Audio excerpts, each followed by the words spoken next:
जल संग्रह।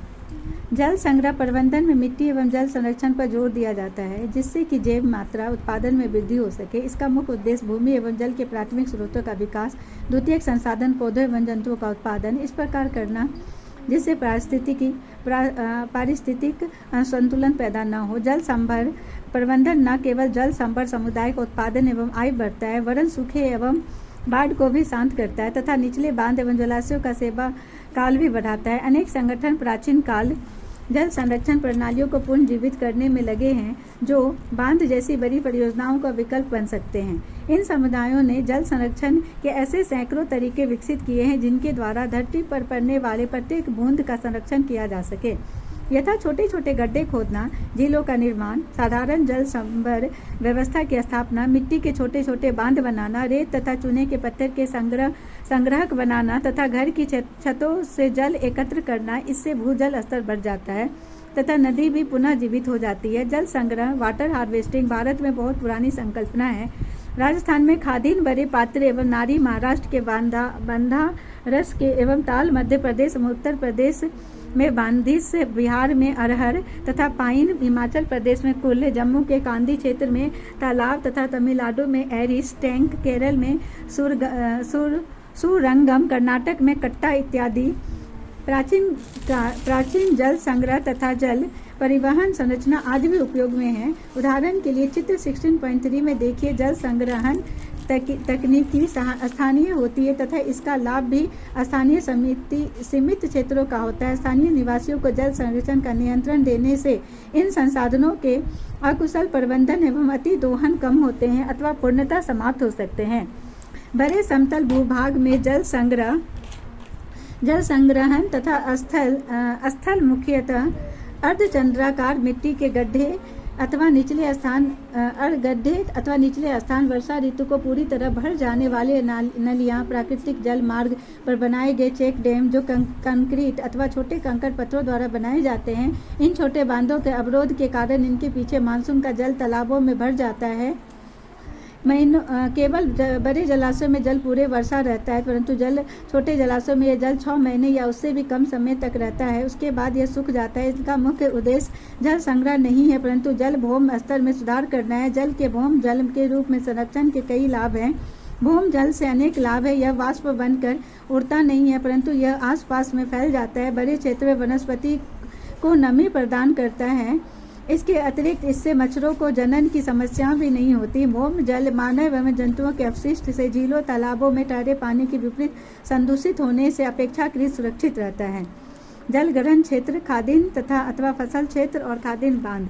उथला कूप, ये दिया हुआ है, पिक्चर बना हुआ है तुम्हारा। जल संरक्षण की पारंपरिक व्यवस्था, खादीन पद्धति का आदर्श व्यवस्थापन।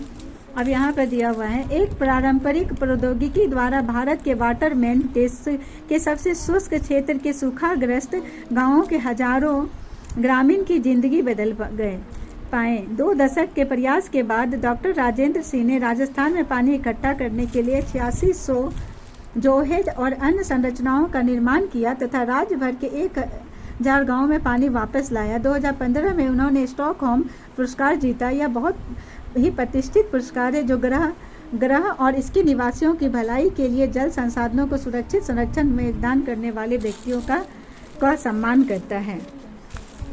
अपने निवास के क्षेत्रों में आसपास जल संग्रह की परंपरागत पद्धति का पता लगाइए। इस पद्धति की जल व्यवस्था पर्वतीय क्षेत्रों में मैदानी क्षेत्र अथवा पठार क्षेत्र की तुलना कीजिए। अपने क्षेत्र में जल के स्रोत का पता लगाइए। क्या इस स्रोतों से प्राप्त जल उस क्षेत्र के सभी निवासियों को उपलब्ध है? अब कोयला एवं पेट्रोलियम। हमने कुछ स्रोत जैसे कि वन्य जीवन तथा जल के संरक्षण एवं संपोषण से संबंधित अनेक समस्याओं की चर्चा की है। यदि हम इनके संपोषण के उपाय अपनाएं तो इससे हमारी आवश्यकता की पूर्ति भी होती रहेगी।